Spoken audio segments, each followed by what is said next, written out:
배워야 하자 곧 학생 여러분들 안녕하세요. 3학년 세계사 담당 김진효 선생님입니다. 네, 여러분들이 온라인 개학을 맞이해서 현재 류성환 선생님과 함께 세계사 공부 진행하고 계신데요.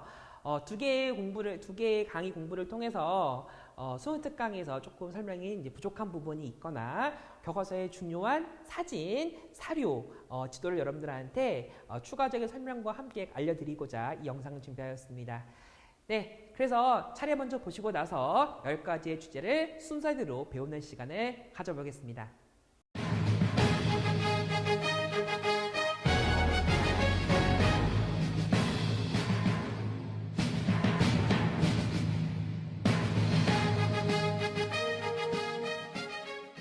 예, 그러면 이제 본격적으로 하나하나 순서대로 내용을 살펴보도록 하겠습니다. 첫 번째 보시게 되면요. 교과서 27쪽에 나와 있는 스스로 확인학습 문제 2번 되겠습니다. 네, 지문이 좀 어려운 지문인데 이게 이제 수능 특강이 없어서 선생님이 좀 부연 설명하려고 합니다. 일단은 모든 이제 역사 공부의 시작은 출처예요. 적어도 사람 이름이나 책 이름을 통해서 시대상을 할 수 있거든. 자, 그리스 역사학자였었던 헤로도트가 쓴 역사가 되겠습니다. 책 이름이 역사야. 특이하지? 아니요. 제일 중요한 책이에요. 전 세계에서 가장 오래된 역사책 이름이 역사야. 알겠죠? 우리 좀 상식을 알아줘야 될 것 같습니다. 자, 이 지문에서 여러분들 무엇을 알 수 있어야 되느냐? 이 지문에서 말하는 지역이 어디인지를 알아야겠습니다. 이집트가 나일강의 선물이라는 것 이미 답은 나왔어. 근데 나 여러분들한테 만약에 예를 들어서 문제에 이거 빈칸 채워놓고 나서 가 지역에 대한 설명으로 옳은 것은 그럼 나머지 알아야 될 거 아니야. 그치? 자, 그 다음 힌트를 보시겠습니다. 삼각주가 있는데 여기에 사람들은 어떠한 사람들보다도 굉장히 먹고 사는 문제가 지장이 없을 정도로 풍족하게 잘 산다라는 건데, 자, 삼각주 여러분들이 지리 시간에 배웠겠지만 주로 하류 지방에 등장하는 대표적인 지형 아니겠습니까? 나일강의 하류에 대표적인 도시가 있다면 뭐 카이로 들어보셨나요? 뭐 알렉산드리아 이런 도시들이 있는데 예, 나일강의 하류에 있었던 이집트를 의미합니다. 자, 확인서살 합시다. 나일강은 이제 매 주기가 있어가지고 항상 이렇게 변화를 이렇게 있었지? 이게 뭐냐? 이 변화야. 강물이 저절로 경작지까지 흘러 넘친 후 무슨 뜻이다? 나일강이 홍수가 난 거야. 범람이 된 겁니다. 하지만 나중에 이 물이 다시 빠지면 씨 뿌리면 되고 돼지 키우면 되고 라고 하는 이집트 문명의 풍족했던 삶을 알 수 있는 지도가 되겠습니다. 아시겠죠? 선생님이 이거 지도를 이렇게 지우개를 지우는 거 보니까 소리가 조금 나더라고요. 이렇게 소음이 나도 이해해 주시길 바랍니다. 예, 그 다음 질문 보시겠는데요. 35쪽에 나와 있는 자료 3번 질문이 되시겠습니다. 제재백과의 사상에 대해서 나와 있는데요.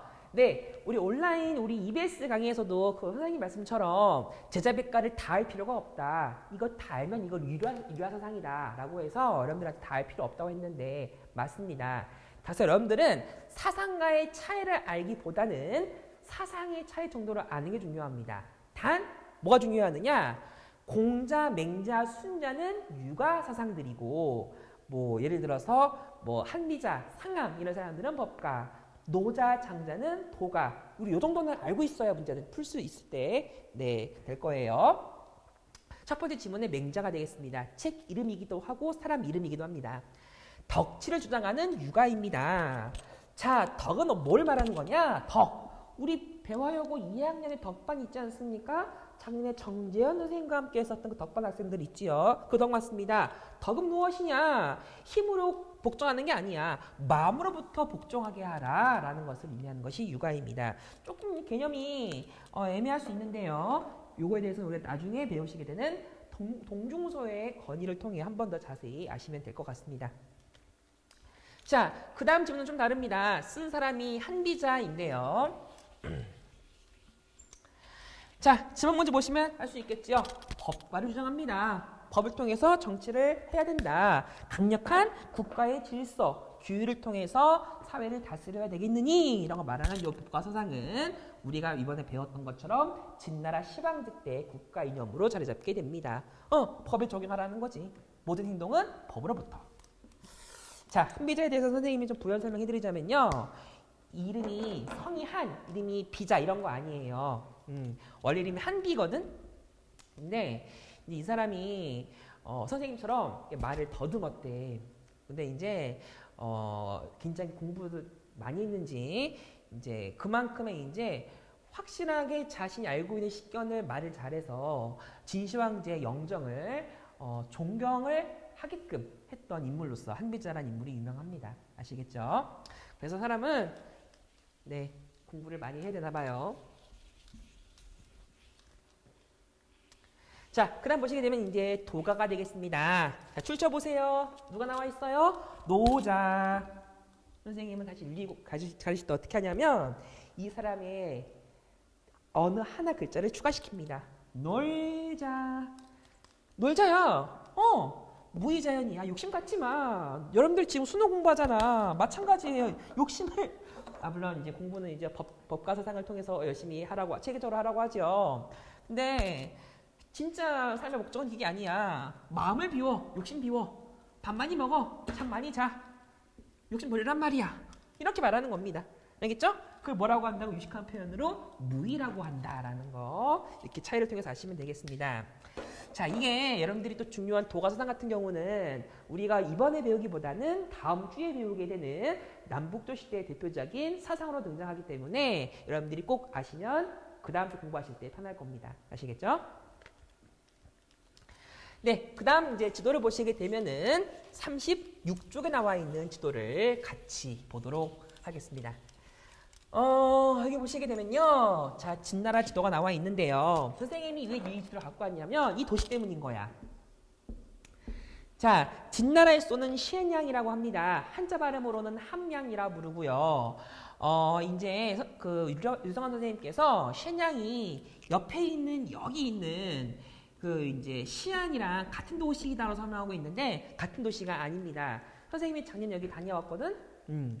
이제 정확히 말하면요, 이제 영상에 나왔던 것처럼 서울과 부천과의 관계처럼 말할 수 있겠는데요. 실제로 지금도 이 시안이랑 신양 사이에 시안 신양 국제공항이라고 여기에 있거든. 그래서 이제 시안 여행 갈 때 가는 이제 공항이에요.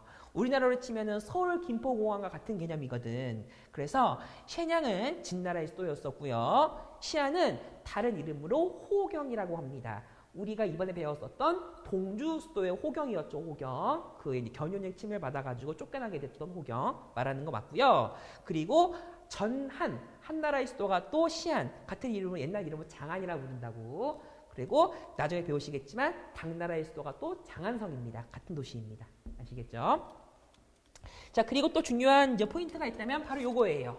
진나라 시황제 때 만들어진 대표적인 업적으로서 만리장성이 있습니다. 같이 기억해 주시면 좋겠습니다. 자, 그 다음 지도 보시게 되면요. 이제 나라가 바뀌었습니다. 이제 진나라가 아닌 한나라가 나와 있습니다. 그쵸? 자, 이게 조금 더 심화 설명해 드리자면요. 한나라의 수도가 장안이냐 려양이냐에 따라 또 달라져. 왜? 장안이 수도였던 시기는 이전 한나라 시기였던 전안이었고 려양, 한자 발음으로 낙양이라 부르는 이 시기는 후한의 모습이거든. 좀 다릅니다.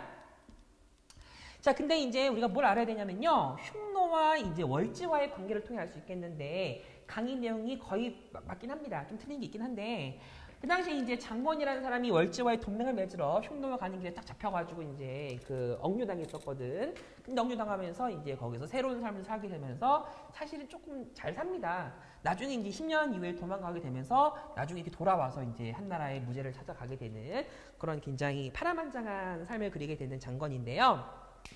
네, 그때 있었던 이제 결과를 통해 한나라가 서쪽으로 향할 수 있는 길을 개척했다는 것으로서 비단길 개척 같이 알 수 있겠습니다. 이 비단길에 대해서는 여러분들한테 우리가 또 잠시 후에 배우게 되는 루트가 나와 있으니까 같이 기억해 주시면 좋겠습니다. 자, 둔황, 장예, 이 지역의 대표적인 이제 사막 오아시스에 있는 건조기후 도시가 되겠습니다. 여기에 있는 게 이제 지리에 배우시겠지만 이제 고비 사막, 타클라마칸 사막까지 이렇게 배우게 되거든요. 예, 그 다음 또 그림 나와 있네요. 공부해 보도록 하겠습니다. 자, 여러분들한테 이제 동전 구분하는 법을 좀 알려드리도록 하겠습니다. 강의에서 잘 나와 있지 않아가지고 세부적인 설명을 좀 알려드리려고 합니다. 자, 첫 번째 나와 있는 그림은요. 도전과 포전이라 나와 있는데 이것이 주로 유통되었던 시기가 전국시대에 나와 있는데 이 시기가 되겠습니다. 자, 여러분들이 좀 눈여겨봐야 될 동전이 하나 있는데요. 요거예요, 요거. 우리 어디서 많이 본 그림 아닙니까? 선생님이 우리 2년 전에 한국사 첫 시간에 지금 똑같이 그렸을 거야. 그다음에 여기다 이렇게 적혀있는 글씨가 명 해가지고 우리가 요 이름을 명도전이라고 불렀다는 거 기억나실 겁니다. 한국사 했을 때 요게 이제 철기시대 때 중국과의 교류를 할 수 있는 대표적인 유물로 배웠었는데요. 그 중국이 사실은 요 전국시대를 의미합니다. 아시겠죠? 하지만 반량전은 다릅니다. 우리 이제 교과서 문제집에 뭐라 나와 있냐면은 반량전이 주로 유통되었던 시기가 진나라 시황제 때였었어. 그래서 반량전은 진나라 시황제 때 도랑령을 통일하는 데 대표적으로 사용되었었던 그 동전임을 아시면 되겠습니다. 자, 반대로 이건 다릅니다. 오수전은요, 물론 진나라 때도 통용되었던 동전이긴 했었었는데 한나라 무제 때 반량전을 없애버리고 오수전을 유통시켰다는 기록이 있거든. 그래서 오수전은 한나라 무제 때 본격적으로 활발하게 유통되었던 것을 알 수 있습니다. 그래서 반량전은 진나라, 오수전은 한나라 무제 시기 이후 이렇게 차이를 보시는 것도 의미 있는 공부로 아실 수 있을 것 같습니다. 네, 그 다음 보실까요? 자, 이제 그 향거리 선제에 대해서 선생님이 설명을 좀 하겠습니다. 물론 이제 우리 류정 선생님께서 설명을 하시긴 하셨어. 강조하신 것도 맞습니다.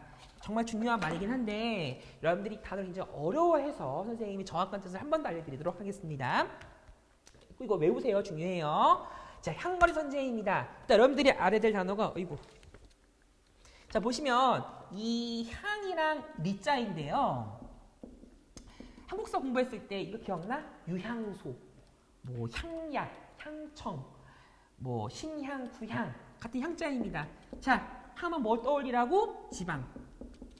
마찬가지로 리도 지방이에요.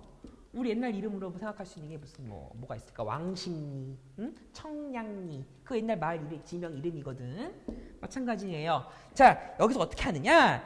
소위 말하는 지방에서 특정 사람을 천거하고 추천 선발한다.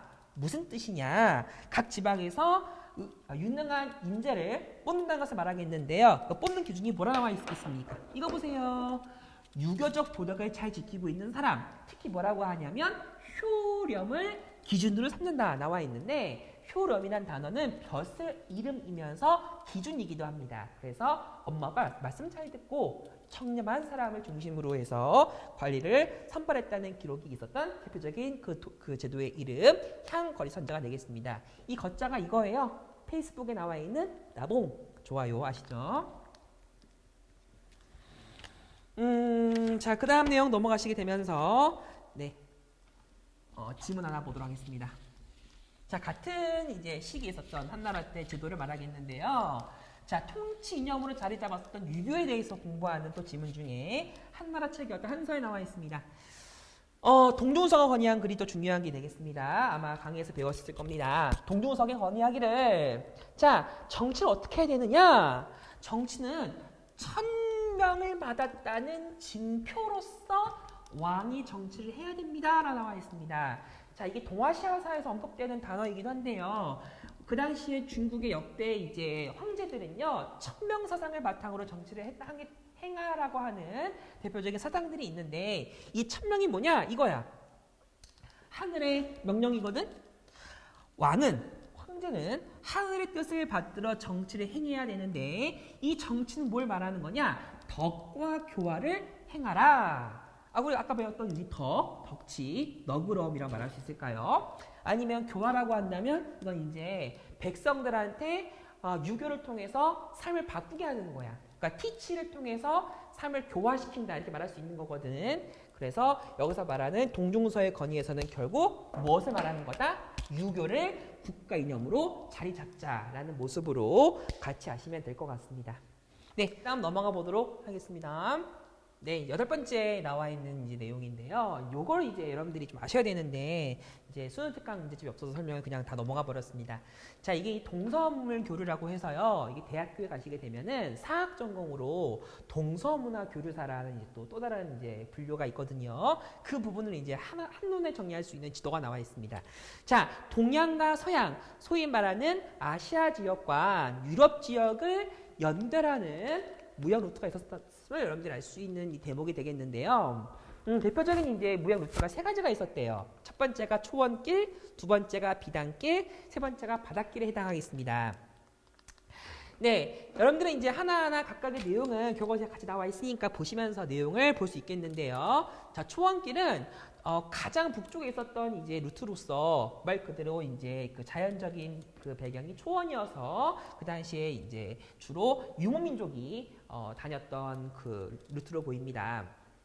자, 중요한 이름이 하나 나와 있는데, 자, 북흉노 남흉노라 부르거든. 이게 무슨 의미가 있냐면, 이제 이번 강의에 나오진 않았지만, 이제 한나라 무제의 흉노 대원정 정벌로 인해서 나중에 흉노가 나중에 이렇게 분열이 됩니다.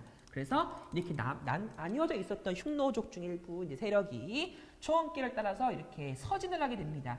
그럼 나중에 이제 또 중간에 있던 스키타이 이제 대표적인 유목민족이 있었고, 이제 지나가다 보면 이렇게 훈족이 있고, 또 게르만족이 있고, 나중에 이제 서르마 제국의 멸망을 이제 원인이 되게 하는 이러한 개념으로서 우리가 이제 초원길로 움직였었던 대표적인 흉노족, 아니면 스키타이에 대해서 정리해 보시면 되겠습니다. 나중에 또 이제 몽골 애들이 나중에 이제 서방 원정을 떠날 때도 이 길을 이용하기도 합니다. 자, 두 번째가 제일 중요한 길이에요. 왜냐? 시험에 잘 나오거든. 자, 비단길입니다. 우리가 알다시피 장건의 서역 원정길을 통해 배웠던 같은 거 말하겠는데요. 우리 비단 영어로 뭐라고 합니까? 실크라 부르지? 그래서 같은 단어가 실크로드예요. 자, 같은 단어 이거 아셔야 됩니다. 여기 나와 있는 가는 길목이 자, 아까 설명해 드렸던 고비 사막과 타클라마칸 사막 사이를 지나가거든. 그리고 둔황 사이에 있는 뭐 우르무치, 뭐 사마르칸트 이런 도시들 대부분이 다 그게 건조교에 있는 도시들이거든. 쉽게 말하면 이 도시들이 오아시스에서 발달한 도시라서 여기는 사막에 있는 도시라. 사막길이라는 같은 단어도 아시면 좋겠습니다. 자, 그래서 이 실크로드의 시작점이 사실은 장안이에요. 그리고 종착점을 로마라고 치기도 하고요. 뭐 여러 가지 역사 기록에 따르면 뭐 베네치아도 가기도 하고 자, 이거 중요한 이름인데 지금 이름 이스탄불, 옛날 이름 콘스탄티노폴리스, 더 옛날 이름 비잔티움. 나중에 이렇게 이제 로마 배울 때 배우시겠지만 이러한 길을 통해 동서문화의 교류가 있었던 증거를 아시면 되겠습니다. 선생님이 또 중국 이번에 이제 다녀왔더니 루어양에도 박물관 갔더니 실크로드의 진짜 시작이 로양이다 나와 있는 기록도 있고요. 엄밀히 따지면 사실은 요 연결되면 나중에 시작점이 사실 또 신라 경주예요. 그래서 비단길은 어떻게 바라보느냐에 따라서 약간의 관점의 차이가 있음을 같이 볼 수 있겠습니다. 대표적인 이제 무역 루트가 되겠고요. 자, 근데 마지막 바닷길은 조금 성격의 차이가 존재합니다. 이 초원길과 비단길 사이에 나중에 이제 튀르크 세력이 이제 이 무역로를 차단하는 과정에서 또 독점적인 이익을 챙기게 되자 어쩔 수 없이 이제 중국과 이제 아시아, 유럽 연결하는 이 루트가 이제 끊겨버립니다. 그래서 이제 그 당시에 이제 중국 사람들이나 이제 요 유럽 사람들은 바다를 중심으로 이렇게 무역을 했었거든. 이걸 뭐라고 하냐면 우리는 바닷길이라고 합니다. 주로 이제 번성했던 시기가 송나라부터였었는데 여러분들 아시다시피 배로 물건을 운반하는 거랑 낙타랑 말로 운반하는 거랑 어느 게 물동량이 많겠습니까? 당연히 배가 많잖아. 그래서 이 이제 바닷길을 통해서 대표적인 중국의 이제 수출품이었었던 비단, 도자기, 마시는 차 이렇게 수출해왔던 것으로 보시면 되겠습니다. 그래서 동남아시아 지나서 이 말라카 해협이라고 부르는데요. 말라카 지나서 여기 실론섬 지나서 여기 이제 무스카트, 아덴을 지나서 이렇게 유럽으로 올라가는 루트로서 같이 보시면 되겠습니다. 자, 그 다음에 이제 마지막 내용이 나와 있는데요. 네, 이제 우리 인강에서는 시간이 많이 없는 관계로 그냥 짤막하게 설명하고 넘어갔는데 조금 자세히 알려드리도록 하겠습니다. 여기 이제 어렵게 문제가 나오게 되면은 언급이 될 수 있는 내용이거든요. 자, 오드미교는요, 종교 이름이면서 사상적인 특징을 같이 갖고 있는 부분이 되겠습니다. 이름 자체의 뜻이 좀 재밌어요. 오, 5개. 5개의 쌀을 바치면 회원가 되는 거거든. 그래가지고 이제 쌀 바치고 이제 아플 때 기도하면 병이 낫고 많은 사람들을 충분히 도우면서 봉사활동해라라고 하는 이제 종교였었는데요. 주로 이제 한나라 시기 때 만들어지게 되면서 후한 시기 때 번성했던 종교가 되겠습니다. 중심 도시가 지금의 스촨 지방의 북쪽에 있는 한준이라는 도시가 있었는데 이 한준이라는 도시를 중심으로 해서 특히 후한 시대 때 정확히 말하면 2세기, 3세기 때 주로 번성했다고 보시면 되겠습니다. 대표적인 당시 교주가 장로란 사람이었는데요. 이 그림이 이제 삼국지라고 하는 일본 게임에 나와 있었던 이제 포스터가 있어서 같이 갖고 왔습니다. 쌤이 찍은 거예요. 자, 두 번째는 이제 장각이라는 사람이 나와 있는데 실존 인물입니다. 자, 황건적. 자, 중요한 역사의 배경에 변화를 주는 사람이 되겠습니다. 자, 머리띠가 노란색이고 옷이 노란색이야. 노란 샤스에 노란 손수건 무엇을 의미한다고? 자, 노란 손수건을 휘둘렀던 그 당시의 요 농민 봉기의 대표적인 반란을 황건적의 반란이라고 합니다. 그래서 이 반란으로 후한 말기 굉장히 세상이 어지러워지자 이 황건적의 반란을 진압했던 대표적인 영웅이 있다면 뭐 조조, 원소, 뭐 손견 이런 사람들이 있고요. 그 당시에 관리난이었지만 나중에 의병으로 참여했던 사람이 있다면 유비간호 장비 이런 사람들이 있습니다. 소위 말하는 삼국지의 배경이 되는 시기가 또 황건적의 반란인데요. 그래서 이제 후한이 멸망하게 되고 우리가 다음 주에 배우게 되는 위제 남북조 시대 대표적인 삼국시대 이끌었던 그 배경이 되는 상황이 요 황건적의 반란입니다. 자, 황건적의 반란이 이제 사실은 약간 TMI인데요. 중국에서 지금 약간 역사적으로 재평가를 하는 사건이기도 합니다. 왜냐하면 아시다시피 지금 중화인민공화국이 사회주의 국가잖아. 사회주의라 하면은 농민과 노동자들의 혁명 아닙니까? 근데 이제 요 황건적이 요 장각이라는 사람이 농민들의 이제 대규모의 봉기를 일으켰던 사람이다 보니까 이게 진승오광의 란과 달리 이건 나름대로 확고한 이제 목표가 있었고 세상을 바라보는 안목도 있었거든. 그래서 황건적의 반란을 지금의 중화인민공화국에 있었던 사회주의 농민혁명과 비슷한 맥락으로 바라보는 거라서 중국에서는 중요하게 이 사건을 다루고 있습니다. 그래서 지금도 중국에 가시게 되면요. 적이란 단어 쓰지 않고 황건의 난 이렇게 표현하는 것도 있어요. 마치 우리나라를 비유하면은 한국사에 배웠을 때 홍경래의 말란 기억나실 겁니다. 그 구구달에 나왔던 그 홍경래. 근데 이제 북한에서도 마찬가지로 이제 농민들의 그 봉기라는 이유만으로 이제 홍경래의 반란을 재평가하듯이 마찬가지로 중국에서도 이러한 황건적의 반란에 대한 시각이 있음을 같이 기억해 주시면 좋겠습니다. 네, 지금까지 우리 2주차 관련한 1강, 2강의 내용에 대한 보충학습을 모두 마쳤습니다.